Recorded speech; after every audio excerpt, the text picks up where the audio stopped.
नमस्कार दोस्तों, आप देख रहे हैं नमो भारत न्यूज। मैं हूं शुक्ला और आज की इस वीडियो में मैं आपके साथ हुए धोखे के बारे में बताऊंगा। और सिर्फ इतना ही नहीं, मैं आपको आज बताऊंगा कि कैसे यह धोखा आज भी आपके बच्चों के साथ हो रहा है। आज मैं आपके सामने कुछ ऐसे फैक्ट रखूंगा जिसे सुनने के बाद आपकी डिग्री का कोई मोल नहीं रह जाएगा। आखिर शिक्षा से जुड़ी क्या यह बड़ी खबर है, उसे जानने के लिए आप इस वीडियो को पूरा अंत तक देखते रहिए। जी हां दोस्तों, हमारे सेकुलर शिक्षा व्यवस्था ने हमें बताया कि ग्रेविटी के सिद्धांत की खोज यानी गुरुत्वाकर्षण के सिद्धांत की खोज यूरोप के आइजैक न्यूटन ने की। आज किसी भारतीय बच्चे से सवाल कर लो कि ग्रेविटी के सिद्धांत की खोज किसने की, तो न्यूटन का नाम ले लेगा। लेकिन सच तो यह है कि ग्रेविटी के सिद्धांत भारत के लोगों को न्यूटन के जन्म से बहुत पहले से पता था, क्योंकि इस सिद्धांत की खोज भारत के ऋषि मुनियों ने न्यूटन के जन्म से बहुत पहले ही कर लिया था। न्यूटन ने बस भारतीय ग्रंथों से सिद्धांत को चोरी किया और सबको बताने लगा कि ग्रेविटी की खोज तो मैंने की है। और आज इसी सेकुलर और विदेशी शिक्षा व्यवस्था की चलते ही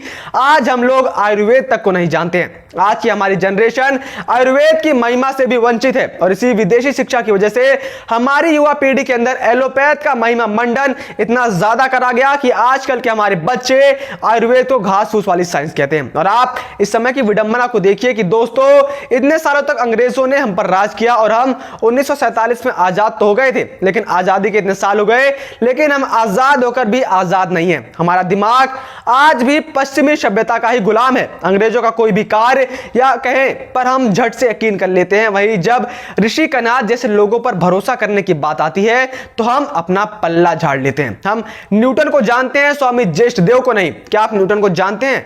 जरूर जानते होंगे, बचपन से पढ़ते जो आ रहे हैं। लेकिन क्या आप स्वामी माधवन या फिर ज्येष्ठ देव को जानते हैं? नहीं जानते होंगे, तो अब जान लीजिए। अभी तक आपको यह पढ़ाया गया कि न्यूटन जैसे महान वैज्ञानिक ही कैलकुलस, खगोल विज्ञान अथवा गुरुत्वाकर्षण के नियमों के जनक हैं। लेकिन वास्तविकता यह है कि इन सभी वैज्ञानिकों से कई वर्षों पूर्व 15वीं सदी में दक्षिण भारत के स्वामी ज्येष्ठ देव ने ताड़ पत्रों पर गणित के तमाम सूत्र लिख रखे हैं। इनमें से कुछ सूत्र ऐसे भी हैं जो उन्होंने अपने गुरुओं से सीखे थे, यानी गणित का यह ज्ञान उनसे भी पहले का है, परंतु लिखित स्वरूप में नहीं था। मैथमेटिक्स इन इंडिया पुस्तक के लेखक किम प्लोपकर लिखते हैं कि तथ्य यही है, सन 1660 तक यूरोप में गणित या कैलकुलस कोई नहीं जानता था। जेम्स ग्रेगरी सबसे पहले गणितीय सूत्र लेकर आए थे, जबकि सुदूर दक्षिण भारत के छोटे से गांव में स्वामी ज्येष्ठ देव ने ताड़ पत्रों पर कैलकुलस, त्रिकोणमिति के ऐसे ऐसे सूत्र और कठिनतम गणितीय व्याख्याएं तथा संभावित हल लिखकर रखे थे कि पढ़कर हैरानी होती है। इसी प्रकार चार्ल्स विश नामक गणितज्ञ लिखते हैं कि मैं पूरे विश्वास से कह सकता हूं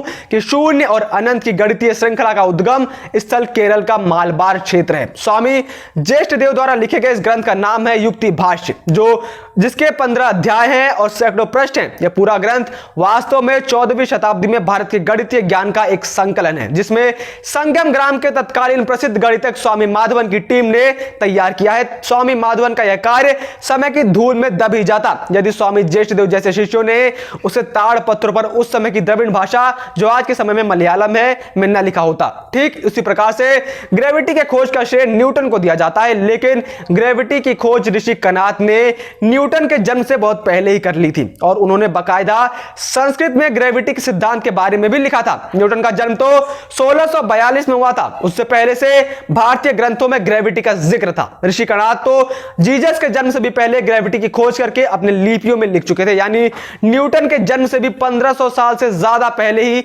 भारत के ऋषि ने ग्रेविटी के सिद्धांत की खोज की थी। इतना ही नहीं, विज्ञान के बहुत बड़े महारथी कहे जाने वाले न्यूटन भी इस चोरी से पीछे नहीं है। जी हां दोस्तों, न्यूटन जिन्हें लॉज ऑफ मोशन का पिता माना जाता है, उन्होंने भी ऋषि कनाद के खोज को अपना बताकर विश्व भर में नाम कमा लिया। कनाद ने बहुत पहले ही मोशन के नियमों की खोज कर ली थी। न्यूटन ने अपने शोध पत्र प्रिंसिपिया ऑफ मैथमेटिका में गति के 3 नियम खोले थे, जिसमें गुरुत्वाकर्षण शक्ति, गतिज ऊर्जा और मोमेंटम के बारे में सिद्धांत दिए गए थे। जबकि भारतीय दक्षिणाशास्त्र के वैशेषिक सूत्र के अनुसार आचार्य कनाद ने 600 बीसी में ही गति के नियमों को स्थापित कर दिया था, यानी न्यूटन से करीब 2500 साल पहले। ऐसे में स्पष्ट है कि गति के सिद्धांत के जनक न्यूटन नहीं थे बल्कि ऋषि कनाद थे। इसके बाद लगभग 200 वर्षों तक गणित के सूत्र श्रुति स्मृति के आधार पर शिष्यों की पीढ़ी से एक दूसरे को हस्तांतरित होने लगे। भारत में श्रुति स्मृति गुरु के मुंह से सुनकर उसे स्मरण रखना, इसकी परंपरा बहुत प्राचीन है। इसलिए संपूर्ण लेखन करके यानी रिकॉर्ड रखने अथवा दस्तावेजीकरण में प्राचीन लोग विश्वास ही नहीं रखते थे, जिसका नतीजा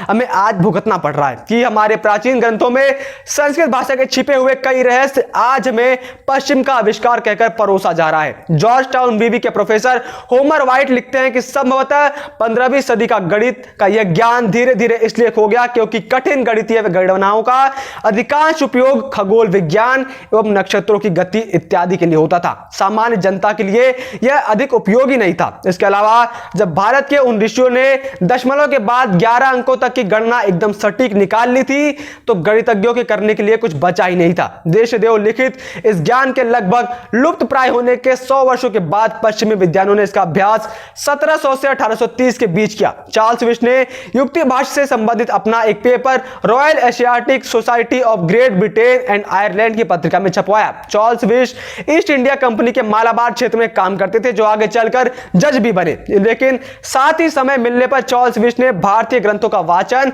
और मनन जारी रखा। विश ने ही सबसे पहले यूरोप को सबूतों सहित युक्ति भाषा के बारे में बताया था, वरना इससे पहले यूरोप के विद्वान भारत की किसी भी उपलब्धि अथवा ज्ञान को नकारते रहते थे और भारत को सांपों, उल्लुओं और घने जंगलों वाला खतरनाक देश मानते थे।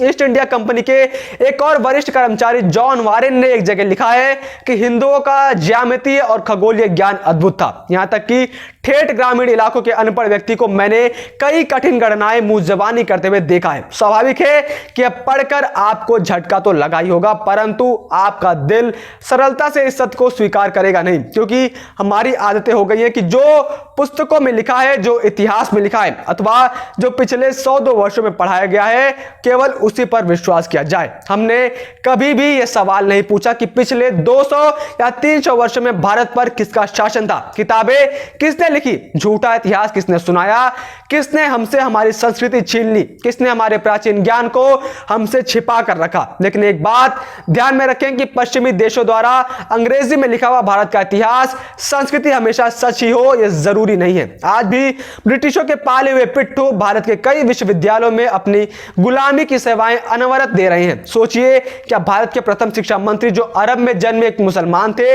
हमें ज्ञान प्राप्त करने देते? और भारत के प्रथम प्रधानमंत्री तो खुद भारत की खोज में लगे हुए थे, फिर भी यह ज्ञान को आपके सामने आने से रोका गया। हमने तो बाबा, ब्लैक शीप और ट्विंकल ट्विंकल लिटिल स्टार रटाते रहे और अंग्रेज हमसे ज्यादा पढ़े लिखे ज्ञानी है समझाते रहे। दोस्तों, भारत शुरू से ही सभी देशों से आगे था, लेकिन अंग्रेजों ने हमारे ऊपर राज किया। उसके साथ ही जाते समय देश का सारा पैसा लूट कर ले गए। इतना ही नहीं, हमारे ऋषियों द्वारा किए गए खोजों को भी अपना बता दिया। दोस्तों, आखिर आपको इस वीडियो कैसे लगी इस बारे में कमेंट सेक्शन में जरूर बताएं। इसी के साथ इस वीडियो को अपने दोस्तों के साथ ज्यादा से ज्यादा शेयर करें ताकि अधिक से अधिक लोगों को इस बारे में जान सकें। जय हिंद, जय भारत। वीडियो को लाइक, सब्सक्राइब और शेयर करना ना भूलें।